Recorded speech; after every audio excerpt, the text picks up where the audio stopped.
Hello world and all who inhabit it. I'm Stevie Love. Welcome back to my channel. Today I'm doing episode 2 of my Wicca 101 series, Becoming Wiccan. Really quickly, if you haven't seen my first video in this series, feel free to check it out. It's linked in the description or on screen somewhere at the end of the video. This series is taking me, I'm doing it all month long this month, multiple times, like at least twice a week. So keep that in mind. Next month I will go back to doing more diverse content, not just one specific thing, but this month I really wanted to give Wicca the attention that it deserves, especially because there's so many people really interested in what it is and realizing they may actually want to be a part of this. So keep in mind though that this is a generalized video on what I know and my own experience. I can't speak for everybody, and I can't in any way, shape, or form come on here and say all Wiccans are like this. I just can't. Lastly, as with any religion, Wicca should be taken seriously. This is a nature-based, spiritual religion that is not superhuman or supernatural. It's not evil or anything of the sort. And if you think because it's super aesthetic, because let's face it, Wiccans are #goals anyways, it's not trendy or cool or anything like that. Like, you don't join this because you want to be aesthetic too. You do that in your own time. This is taken seriously, and it should be taken seriously. You're not going to learn how to practice magic to cast spells on people to manipulate them into doing your bidding either. If that's what you're looking for, bye-bye. So before you can formally label yourself Wiccan, this is what I think you should know specifically. The first and most important thing is the Wiccan Creed. The Wiccan Creed is a rule or set of rules that we use to dictate how we live our lives each day. The first one, and this is the only time I will ever say all Wiccans, is, "And ye harm none, do as you will." This rule right here specifically, all Wiccans, regardless of their path or school of Wicca, we all live by this one. Now, the next one, at least for me, is the threefold law, which is "and ye harm none, do as ye will." This one is more up for debate, and it all depends on each individual person. However, the first one is all Wiccans. Like I said, only time I'll ever say that. But, so, the next thing you need to know is the year and a day rule. The year and a day rule is a time used to really test the waters, explore yourself, educate yourself, and figure out if this is right for you. This way you don't spend a bunch of time and effort figuring out if this is right for you when it's not, you know? So, if you decide you want to be Wiccan and you start your year and a day journey, my first recommendation is to pick up a Book of Mirrors. This is a personal journal used to record any thoughts, feelings, information, anything pertaining to your magical journey, your path becoming Wiccan. Anything related to that goes in this book. This is not if Susie called you a bitch behind your back and it upset you. This is not that kind of journal. You could have a Book of Shadows, Grimoire, but I think for a beginner, Book of Mirrors is definitely a easier and better thing to start with. My next is a little list that I put together to kind of help you guys get started on your research, your education, your studying, whatever you want to call it. I know for me personally, I had a really hard time figuring out where to start. So hopefully with this list, I can point you in the right direction, and then I am almost 100% positive you will know where to go after this. So first and foremost are the different types of Wicca and their respective beliefs. There is a lot. I'm not gonna lie to you. You can look on the internet, on YouTube, wherever, and really see how many different branches there are. The next is gods and goddesses. Wiccans are polytheistic, which means we believe in multiple gods and goddesses. So I'm talking from all walks of life. There's no limitation to the deities that Wiccans believe in, and it's definitely important to know that. Same with symbols. Our symbols are from all walks of life, like Celtic and Nordic runes, hieroglyphs, and so on and so forth. All of these are definitely important to know, because you're going to come across them, and if you didn't do your research, you're going to be confused. Trust me, I was. Magick and Wicca is Magick. Remember, it is not supernatural. Specifically, how to safely use it and what it is, that's what you need to learn. This our magical tools, our altars, magical books, as in Book of Shadows, Grimoire, Book of Mirrors, the Sabbats, which are our holidays, Wiccan holidays. Remember, if you do decide to become Wiccan, you don't have to give up the normal holidays in lieu of Wiccan holidays. You can do both. You can. Trust me. You got this. Rituals, circle casting, divination, ethics, and what Wicca is not. I will put I will put this list in the description box if you are interested, so that you have that as a little starting point.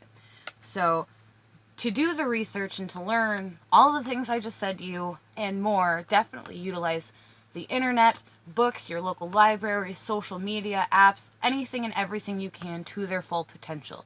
One app that is super helpful, and even if you are an experienced Wiccan, I still think there is something there for you, is the Pagans and Witches Amino app.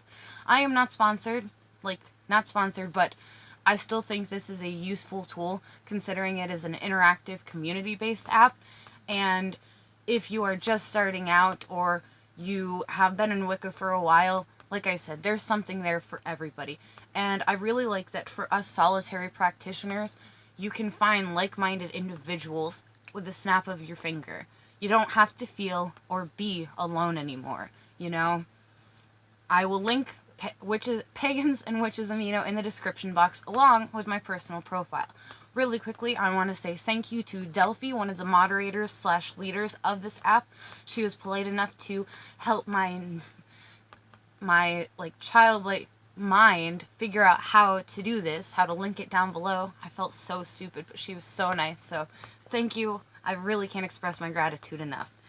Next, I recommend figuring out what path of Wicca you belong to, and if you're going to be in a coven or a solitary. If you have the chance to join a coven, I would, honestly. You don't have to be in a coven forever, but the knowledge that you could gain from that is definitely worth taking the chance.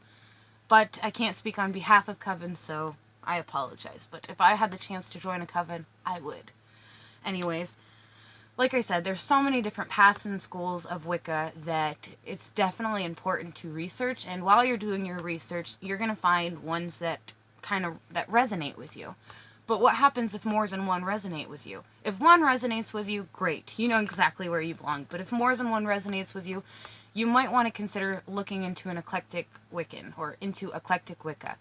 Eclectic means a little bit of everything, basically. It doesn't have a real structured format, and eclectic Wicca is a tailor-made religion specific for each individual person instead of a large group of people. So if you want to be a cosmic and draconic Wiccan, you can combine the two into something specifically meant for you by being an eclectic Wiccan. But you will know what is right for you because it will present itself to you. I also recommend trying to start meditation and figuring out what deities are connected to you. Like forming and building a relationship with deities, even just one. You will know, again, which is right for you because they will present themselves to you. And as with any person, ask to be friends and go from there. It's not a sexual thing either. And remember, Wiccan's deities are not superhuman, supernatural, or anything of the sort. They are nature personified. I can't stress that enough. I also want to say that Wiccans, there are eclectic Wiccans out there who are still into Christianity and whatnot, and are still Wiccan. Like, they're both. I feel like I have to mention that because a lot of the times people get afraid when they hear about Wicca because they think it's something it's not. And anyways, while you're studying, I also recommend getting your altar started while you're on your year and a day journey. This way, you really have a lot of time to get the stuff you need instead of shoveling out a bunch of money all at once. Remember though, because Wicca is a nature-based religion, we are all about using what we already have around us. So, it's important to make sure that you know what you have, because when you're setting up your altar, you might have everything you need already on hand. I know that it can be so difficult to see all of these really trendy Wiccans with their freaking goals and their altars and their magical tools and whatnot, but the stuff you already have has a connection with you already, and that is going to be more powerful than anything you can go out and buy right off the bat.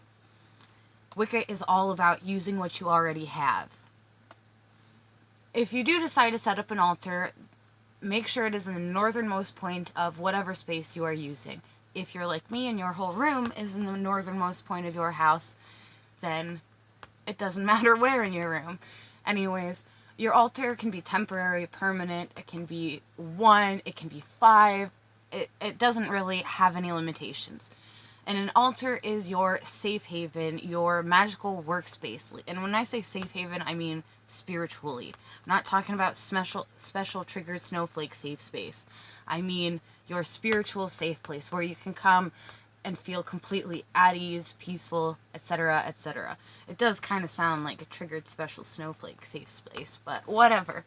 Anyways, like I said, northernmost point can have as many as you want, permanent, temporary, whatever. Just make sure that it is safe from little human fingers and from animals of all shapes and sizes. Lastly, after your year and a day has come to an end, it is time for your self-dedication ceremony. A self-dedication ceremony is used to really cement and formalize your relationship and devotion to this path and your deities. This can be a simple or complex ceremony. You can find them all over the internet, no joke. And what I recommend if you are an eclectic Wiccan is taking bits and pieces of other ceremonies and combining them into something specifically for you. If you are in a traditional or well-established school of Wicca, then you're probably going to want to do a ceremony more like that. I mean, you could still combine bits and pieces, but I don't really know how that works. I just know that being an eclectic Wiccan is amazing because of the freedom I have.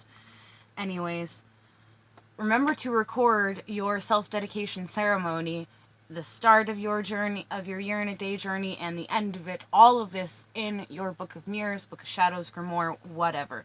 It's important to keep a record of that and to keep track of your growth as a Wiccan. After your ceremony, it is time to just be a Wiccan. I recommend practicing every single day. This doesn't have to be for hours or anything extravagant and complex. It can be as simple as sitting at your altar and meditating for 10 minutes a day. But I definitely in the beginning recommend it because this is your chance to shine and to learn and to grow and all of the magical things that come along with it. I feel like I sound like a complete crack job or a crackpot, but I'm telling you, this definitely changed my life for the better. I was so lost when I started my journey, and I really feel like I know myself better than I have before, and I have a better understanding of who I am and whatnot. So, anyways, meditate, craft, cast, celebrate the Sabbaths, use divination, whatever. Do what feels right to you. At the end of the day, the most important things to remember is follow the Wiccan Creed, do what feels right to you, and Wicca is a nature-based religion, meaning whatever you already have is better than anything you could go out and buy. It's whatever feels right to you, though, is the most important thing I want to stress. Remember that you don't have to do magic, have altars, or anything like that to be a Wiccan. It is up to you 100%. This is just hopefully a helpful guide to get any person really interested in becoming Wiccan started and in the right direction. If this video was helpful, feel free to give it a thumbs up. If it was informative or anything good, feel free to give it a thumbs up. If you didn't like this video for whatever reason, feel free to give it a thumbs down and let me know why down below. But no comments telling me to accept Jesus. Please. You don't know what I believe in, and I'd like to keep that off of this channel specifically. Me being a Wiccan is one thing, but my deities, I'd like to keep that personal if I can. Anyways, all of my social media and Pagans and Witches Amino and my personal profile are linked in the description box, along with my little list of things for you to research if you're interested, so check that out. If you'd like to subscribe, you can tap my face, which will pop up on either side of the screen, actually. If you are subscribed, tap the bell down below so you never miss when I upload. And my first video of this series is up on the opposite side of the screen as my other lovely face. Remember, January, all month long, Wicca 101 videos. And my birthday is January 25th. Anyways, this is Stevie Love. Talk to you guys next time. Have a fantastic day. Peace out.